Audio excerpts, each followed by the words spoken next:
प्रिय विद्यार्थियों, हम चर्चा कर रहे थे कॉलेज निदेशालय के प्रशासनिक संरचना एवं संगठन के बारे में। कॉलेज निदेशालय की जो नीति है या कॉलेज निदेशालय की जो कार्यप्रणाली है, वह नीतिगत नीतियों को लागू करने का कार्य करता है, क्रियान्वयन करने का कार्य करता है, और वह क्रियान्विति की भूमिका में कॉलेज निदेशालय कार्य करता है।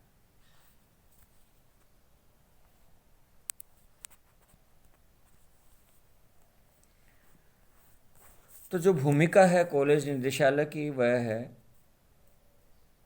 शिक्षा नीति के निर्माण में सहायक। एजुकेशन जो पॉलिसी है उसके निर्माण में सहायक की भूमिका का निर्वाह करता है। जैसा कि अभी न्यू एजुकेशन पॉलिसी आई, पूरे देश में शिक्षा में क्रांतिकारी परिवर्तन हो रहा है। जैसा कि वर्षों से जो मैकाले शिक्षा थी, जो मैकाले पद्धति से जो शिक्षा थी, उसके आधार पर हम अध्ययन कर रहे थे। भारतीय शिक्षा पद्धति के आधार पर पहली बार कोई एजुकेशन पॉलिसी आई है। उस एजुकेशन पॉलिसी में सबसे अधिक योगदान शिक्षा जगत से जुड़े शिक्षाविदों का रहा है, और पूरे देश में जितने भी शिक्षाविद अपना सुझाव देना चाहते हैं उनसे लिया जा रहा है, और अभी भी लिया जा रहा है। इसलिए शिक्षा नीति के निर्माण में कॉलेज निदेशालय भी सहायक के रूप में, सहायता के रूप में निर्माण करता है। किंतु यहाँ हम शिक्षा नीति के निर्माण में केवल राजस्थान के विशेष संदर्भ में पढ़ रहे हैं। राज्य प्रशासन जो राजस्थान के विशेष संदर्भ में है, उस शिक्षा नीति के निर्माण में सहायक, राजस्थान में जो शिक्षा नीति की जो प्रणाली है या निर्माण में है, उसमें सहायक इसलिए होता है क्योंकि राजस्थान में जो शिक्षा नीति बनेगी, या जो वातावरण बनेगा, उसमें तथ्य और जो आंकड़े हैं वो उपलब्ध करवाएगा निदेशालय। इसलिए शिक्षा नीति के निर्माण में तथ्य और आंकड़ों के आधार पर किस कॉलेज में कितनी स्ट्रेंथ है, क्या संरचना है, क्या बिल्डिंग है, क्या मैन पावर है, इसलिए शिक्षा नीति के निर्माण में सहायक सिद्ध होता, भूमिका के रूप में काम करता है। अगला है शिक्षा नियोजन। नियोजन का तात्पर्य है good planning is half done, यानी अच्छा नियोजन अगर आपने कर लिया तो आधा कार्य हो गया।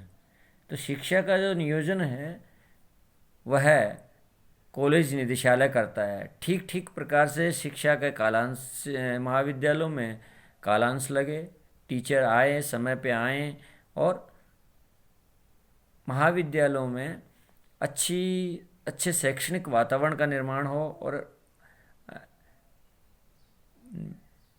जो निजी महाविद्यालय उनसे अच्छा वातावरण उपलब्ध हो, और एक अच्छे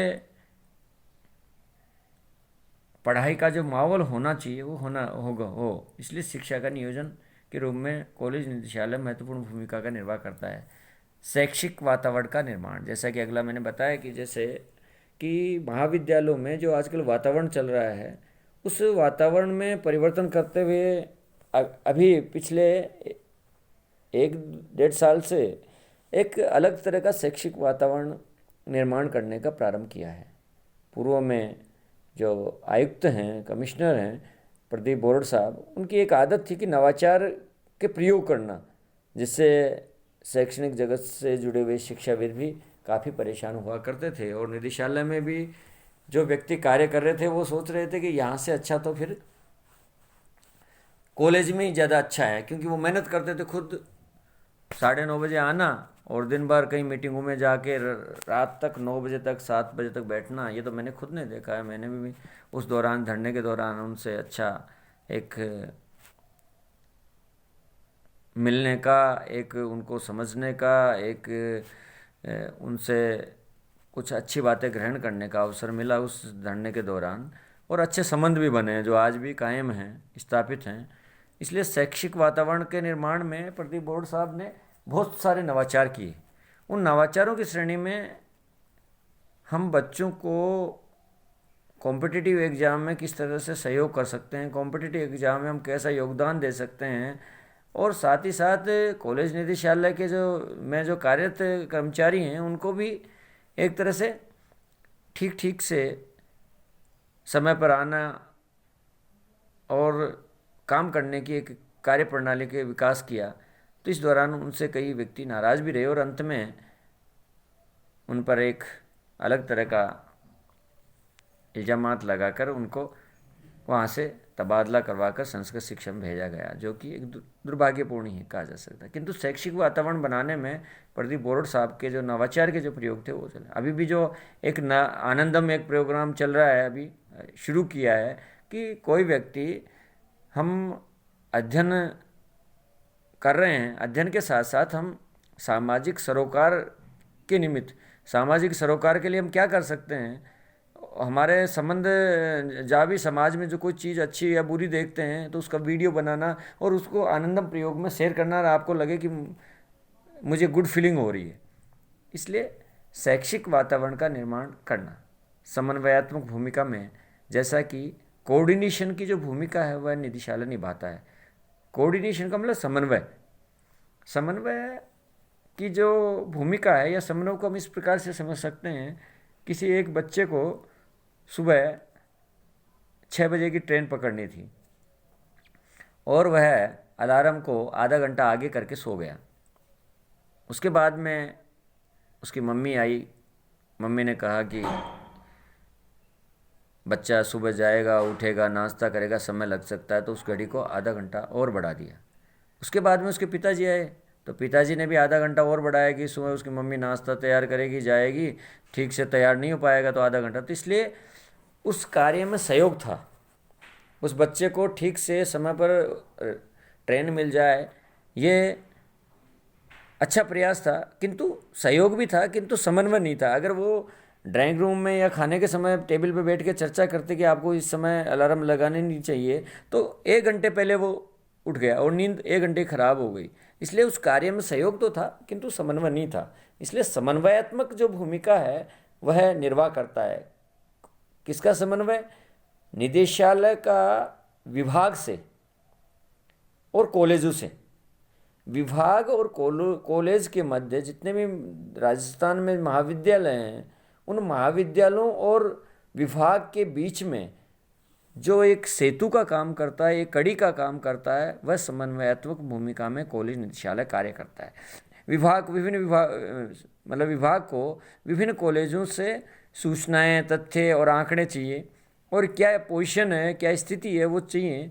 तो ये सूचना, तथ्य और आंकड़े है भेजने का कार्य कॉलेज निदेशालय करता है। इसलिए समन्वयात्मक भूमिका में, महत्वपूर्ण भूमिका में कार्य करता है। मार्गदर्शन और निर्देशन, कॉलेज निदेशालय विभिन्न कॉलेजों से जो आदेश निर्देश आते हैं वह कॉलेज निदेशालय से ही प्राप्त होते हैं। इसलिए विभिन्न महाविद्यालयों को मार्गदर्शन कार्य दिया जाता है, निर्देशन दिया जाता है, ऑर्डर दिया जाता है, और कोई भी महाविद्यालय का प्राचार्य निदेशालय से किसी मामले में अगर समझ में नहीं आता तो वो मार्गदर्शन मांग सकता है। इसलिए मार्गदर्शन और निर्देशन का काम कॉलेज निदेशालय एक महत्वपूर्ण कार्य करता है। वित्तीय अनुदान और छात्रवृत्ति एवं ऋण, विभिन्न महाविद्यालयों में वित्तीय अनुदान दिया जाता है। छात्रवृत्तियाँ जो उपलब्ध होती हैं, आजकल बहुत सी छात्रवृत्तियाँ हैं, देवनान छात्रवृत्ति, स्कूटी योजना, SC ST उत्तरोत्तर, मैट्रिक उत्तरोत्तर छात्रवृत्तियाँ, माइनॉरिटी, राजीव गांधी, मुख्यमंत्री, कई तरह की छात्रवृत्तियाँ हैं, स्कॉलरशिप हैं, जो विभिन्न एक स्थापित मापदंड के आधार पर उनको दी जाती है। और विभिन्न कॉलेजों को वित्तीय जो अनुदान UGC से आता है वो उपलब्ध करवाने में महत्वपूर्ण भूमिका में काम करते हैं। एवं ऋण,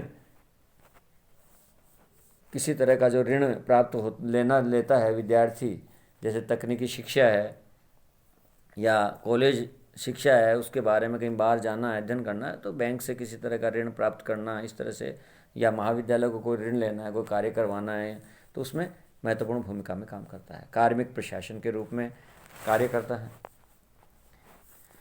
पर्सनल एडमिनिस्ट्रेशन में कार्मिक जो प्रशासन है वह विभिन्न कर्मचारी जो कार्यरत रहते हैं उनसे संबंधित जो समस्याएं हैं, उन समस्याओं का निदान ही कॉलेज निदेशालय निकालता है। अगला है वित्त प्रशासन, फाइनेंस एडमिनिस्ट्रेशन या फाइनेंशियल एडमिनिस्ट्रेशन। जो वित्तीय जो प्रशासन है, वित्त से संबंधित जो कार्य है उसका ठीक तरह से उपयोग हो, वह वित्त प्रशासन कहलाता है। जो जितना पैसा मिला है रूसा के तहत जो करोड़ों रुपए मिलता है उसका ठीक ठीक से उसका नियोजन हो, ठीक ठीक से उसका कार्य सही दिशा में लगे। इस दृष्टि से वित्त प्रशासन के रूप में कॉलेज निदेशालय प्रमुख रूप से कार्य करता है। वित्तीय अनियमितता नहीं हो, वित्तीय कहीं भ्रष्टाचार नहीं हो, करप्शन नहीं हो, इस दृष्टि से वित्त प्रशासन के रूप में कॉलेज निदेशालय महत्वपूर्ण कार्य करता है। जैसा कि कॉलेज शिक्षा निदेशालय की जो भूमिका तंत्र है, राजस्थान सरकार का जो एक भूमिका तंत्र है, राजस्थान सरकार का जो शिक्षा विभाग है, उसमें कॉलेज शिक्षा जो निदेशालय है उसमें जो कॉलेज निदेशालय विभिन्न भूमिका के रूप में काम करता है। जैसे मैंने अभी भूमिका और कार्य बताया, उस भूमिका के हम इस चार्ट के माध्यम से समझ सकते हैं। विभिन्न विश्वविद्यालयों से जो निर्देश मिलते हैं, क्योंकि कॉलेज निदेशालय पूरे राजस्थान का है और राजस्थान में जितने भी राजस्थान शिक्षा महाविद्यालय शाखा, राजस्थान शिक्षा सेवा के महाविद्यालय शाखा से संबंधित जितने भी महाविद्यालय हैं, और वो महाविद्यालय कहीं न कहीं विभिन्न विश्वविद्यालयों से संबंधित एफिलिएटेड हैं, संबंधित हैं। तो संबद्धता होने के कारण उन विश्वविद्यालयों से जो परीक्षा या उसका एडमिशन या किस तरह का एनरोलमेंट, इनसे संबंधित जो कार्य हैं, विभिन्न विश्वविद्यालयों के अपने अपने मापदंड, अपना अपना संविधान है और उनके अनुसार वह कॉलेज निदेशालय काम करता है। उसकी भूमिका विभिन्न विश्वविद्यालयों से मिलकर, चाहे वो राजस्थान यूनिवर्सिटी हो, चाहे जोधपुर हो, चाहे उदयपुर हो, सुखाड़िया हो, चाहे बीकानेर गंगासागर हो, चाहे MDS अजमेर हो, तो इस तरह से उनसे प्रभावित होता है। और भारत सरकार HRD मंत्रालय, भारत सरकार का HRD मंत्रालय, जिसको अब शिक्षा मंत्रालय करने का प्रारंभ किया वर्तमान सरकार ने, तो HRD जो मिनिस्ट्री है, HRD जो मंत्रालय है भारत सरकार, उससे भी जैसे न्यू एजुकेशन पॉलिसी आई है उसके तहत 2021 से वह कार्य प्रारंभ होगा कि इस तरह से हम जो फैकल्टी होती है आर्ट्स, साइंस, कॉमर्स, इनके बदले कोई फैकल्टी नहीं होगी। फिजिक्स पढ़ने वाला संगीत भी पढ़ सकता है और इतिहास पढ़ने वाला बायो भी पढ़ सकता है, इतिहास पढ़ने वाला गणित भी पढ़ सकता है। गणित तो फिर भी साइंस और आर्ट्स दोनों में होती है, किंतु वह कॉमर्स भी पढ़ सकता है। तो ऐसा कोई फैकल्टी का नहीं होगा। इस तरह की जो न्यू एजुकेशन पॉलिसी एक क्रांतिकारी कदम है, उसके रूप में हम भारत सरकार के जो समय समय पर निर्देश प्राप्त होते हैं या पॉलिसी से संबंधित, उससे भी कॉलेज निदेशालय की भूमिका का परिवर्तन होता है। NSS के रूप में भूमिका रहता है। NSS राष्ट्रीय सेवा योजना के जो समन्वयक के रूप में पूरे राजस्थान में जितने महाविद्यालय हैं उनमें NSS जो समन्वयक है वह कार्य करता, समन्वयक है, वो NSS का काम देखता है। राष्ट्रीय सेवा योजना UGC से संबंधित जो भी कार्य हैं वो भी कॉलेज निदेशालय उन UGC के मापदंडों के अनुसार, निर्देशानुसार, और UGC के जो कंडक्ट रूल हैं, या कहते हैं कि UGC के ऑर्डिनेंस हैं, समय समय पर जो आते हैं, UGC के जो नियम आते हैं, 2010 रेगुलेशन एक्ट 2018, जैसे 2019-20 हर साल, तो जैसे जैसे परिवर्तन होता है उसके अनुसार निदेशालय की भूमिका में परिवर्तन होता है।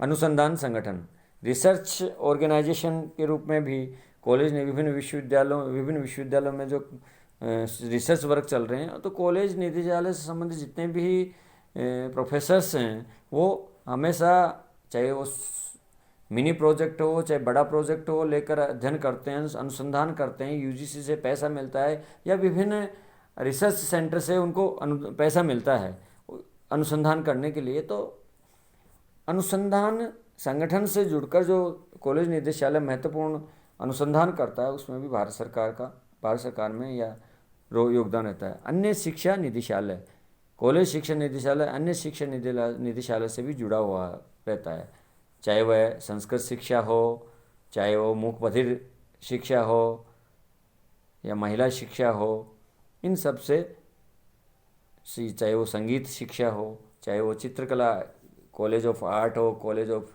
म्यूजिक हो, इनसे संबंधित जितने भी राजस्थान में महाविद्यालय हैं जो कॉलेज शिक्षा निदेशालय के अधीन कार्य करते हैं, वो अभी इन कॉलेज, इसलिए कॉलेज निदेशालय इन अन्य शिक्षा निदेशालय हैं, जैसे संस्कृत है, माध्यमिक है, प्राथमिक है, तकनीकी शिक्षा है, मेडिकल है और अकादमिक जैसे कॉलेज शिक्षा है। तो इनसे जुड़कर भी अन्य महत्वपूर्ण कार्य करता है।